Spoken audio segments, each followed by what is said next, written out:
Salut l'équipe, dans 2 semaines, tu te diras, mince, j'ai pas trop rechargé. C'est ma conviction, les gars, on va parler de ça ce matin. On va regarder les targets, on va regarder ce qui peut se passer à court terme. C'est parti avec un BTC ce matin qui perd 0,5%, 61 140 $. Ether qui perd 3,7%, on est en dessous des 2400 $. On a XRP, lui, qui dévisse complètement, qui perd 11%. Il me semble que la SEC a fait appel de la décision de justice, donc une petite claque pour XRP. Ça pardonne pas direct. On a Link qui perd 3,5%. Suit, il est dans le vert, plus 2,6%. Uni qui perd 5%, APT qui prend 6%, on a ces deux blockchains Sui et APT qui performent pas mal ces derniers temps, TAO lui il perd 3%, et quand on va dans le bas du top 50, on a WIF qui perd 9%, petite gifle, FTM aussi qui perd 7%, et je suis allé trop bas les gars. Elle est quand même bon qui perd 10,4%. Ça fait longtemps qu'on n'a pas parlé de lui. Les gars, du côté du daily, du BTC, on pourrait croire qu'on a été nulle part, mais pas du tout. On a touché tout simplement la Kijun. Regardez, c'est très très propre d'un point de vue, graphique, hein, tout simplement. Vous voyez, on a été la chercher parfaitement. Alors je pensais qu'on avait assez nettoyé. Pour l'instant, c'est pas le cas. Pour moi, la target principale, si jamais on continue de baisser, c'est vraiment aux 59 800. Et souvenez-vous, il faut absolument qu'on ne clôture pas dans le nuage, sinon on sera happé par le bas du nuage. Le bas du nuage qui pourrait nous amener vers les 57 500 $. Hein. Il y a pas mal de petites zones. Donc à surveiller avec une grande prudence et tout simplement quand on va sur le graphique avec justement le retracement de Fibo, on a touché les 0,382 qui se situent aux 61 100 $, on l'a percé. Alors il y a une règle qui dit que quand on vient casser les 0,318, ce qu'on est en train de faire là, sauf si on fait un petit fake out et qu'on arrive à clôturer à l'intérieur aujourd'hui, hein, tout simplement qu'on arrive à clôturer au-dessus. Là pour l'instant on fait un pullback dessus. Quand on les casse, on est à AP directement entre les 0,618 et les 0,5 de retracement, ce qui nous amène tout simplement entre les 59 500 $ et les 57 800. Donc la clôture du jour va être assez importante. Mais quoi qu'il en soit, les gars, pour moi, on n'ira pas chercher de nouveau plus bas. Alors je sais que c'est en ce moment, il y en a beaucoup qui vous disent le contraire et qu'on va aller chercher sous les 52 500, etc. Je pense pas, moi personnellement, je pense que ça y est, on a assez secoué, assez nettoyé. Et je serais même pas surpris qu'on reparte d'ici. Alors la clôture du jour, elle va être vraiment, vraiment importante. Mais pour moi, c'est une très très bonne zone pour recharger, et notamment sur les alts. Et d'ailleurs, hier, j'ai fait des petites emplettes, on en reparlera juste après.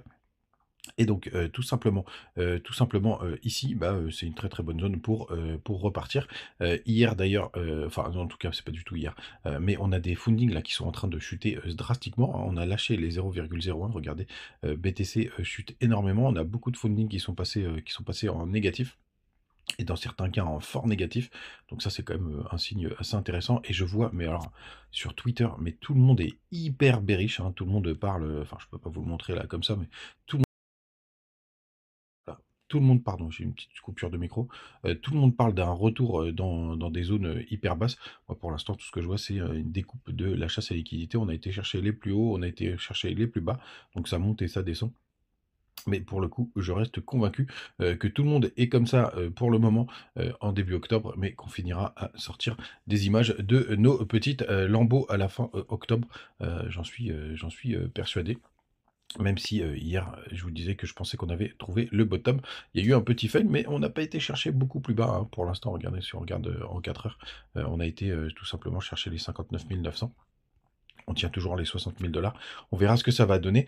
Mais important, cette journée, tout simplement, du côté des autres graphiques qui nous intéressent, on a tout d'abord ETH face à BTC. On est en train de retester la trendline. Donc c'est dommage parce qu'on a vraiment perdu ces zones-là. Donc BTC toujours le plus fort pour le moment. Du côté d'Ishimoku, bon, il n'y a rien d'intéressant. Et du côté de notre ami Total 3, donc tous les alts. J'espère qu'on va pas réintégrer aussi cette trendline. C'est un peu la même histoire que BTC, on est sous une grosse résistance, hein, puisqu'on a fait ce qu'on appelle un fake out. J'espère qu'on va faire un fake out dans l'autre sens, mais pour l'instant c'est vrai que c'est pas, enfin on a quand même pas mal de signaux un peu contradictoires. On est sur une zone de flou, donc grande méfiance du côté de nos amis indicateurs. Enfin en tout cas, qu'est-ce qui va passer cette semaine?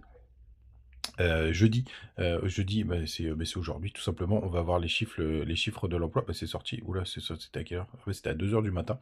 Du coup, ça y est, c'est déjà sorti. Donc 208 000. On est en dessous de ce qui était prévu. Donc demande d'emploi. Donc un peu moins bien, mais rien de dramatique. Et ce sera demain qu'on aura le Core Price Index Core PCE qu'il faudra regarder attentivement. Les gars, n'hésitez pas à nous rejoindre du côté du Telegram, toujours des petites news, des petites infos.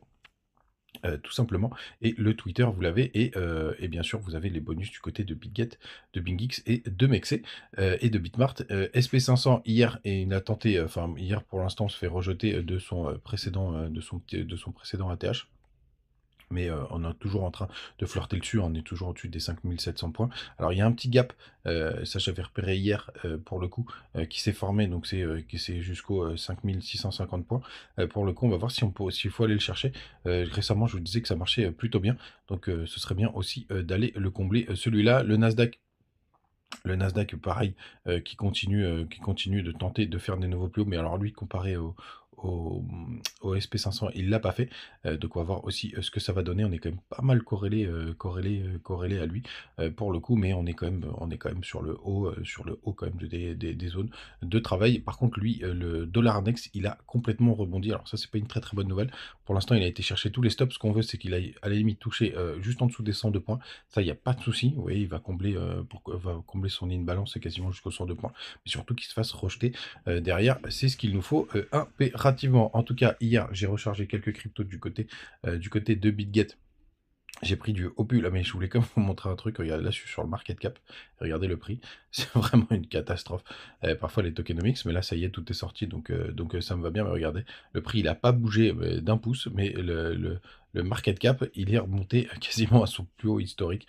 C'est quand même, enfin, il faut quand même vraiment que les projets ils fassent attention à la gestion de leur tokenomics parce que c'est vraiment cata. Mais en tout cas, j'ai mis un petit billet dessus. On est sur du RWA autour de la musique. Vous avez le Twitter qui est juste là, donc n'hésitez pas à aller vous renseigner si le projet vous intéresse, bien entendu. Lesquels j'ai rechargé hier, je me souviens plus exactement. Ah oui, Logix, j'ai remis un petit billet dessus, qui est une nouvelle plateforme d'échange qui me chauffait bien pour le coup. Pareil, ça c'est une crypto qu'il ne faudra pas regarder en bear market parce que la tokenomics c'est dégueulasse. Et XTZ Mixtico, c'est une crypto, enfin c'est un projet là qui a eu une ICO, je crois que c'était du côté de Coin, mince, comment ça s'appelait ce truc, oh, je sais pas, j'ai oublié le nom.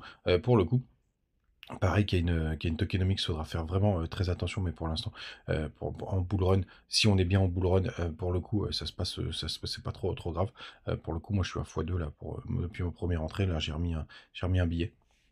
Mais n'hésitez pas, pareil, à vous renseigner. Les gars, vous savez tout, passez une très très bonne nouvelle. On se retrouve comme d'habitude tous les matins. Et puis on va voir ce que ça va donner, l'ouverture des marchés américains, la géopolitique aussi qui pourrait, vous le savez, nous engrainer un petit peu plus dans des mouvements un peu plus violents.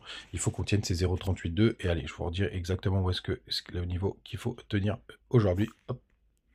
On va regarder, tenez, on est en train de les reprendre. C'est tout simplement les 61 100 $. Tout simplement, si on arrive à les tenir aujourd'hui, ça aura été un petit fake out pour le coup. Et ce sera plutôt pas mal pour la suite. Bonne journée, à demain, ciao.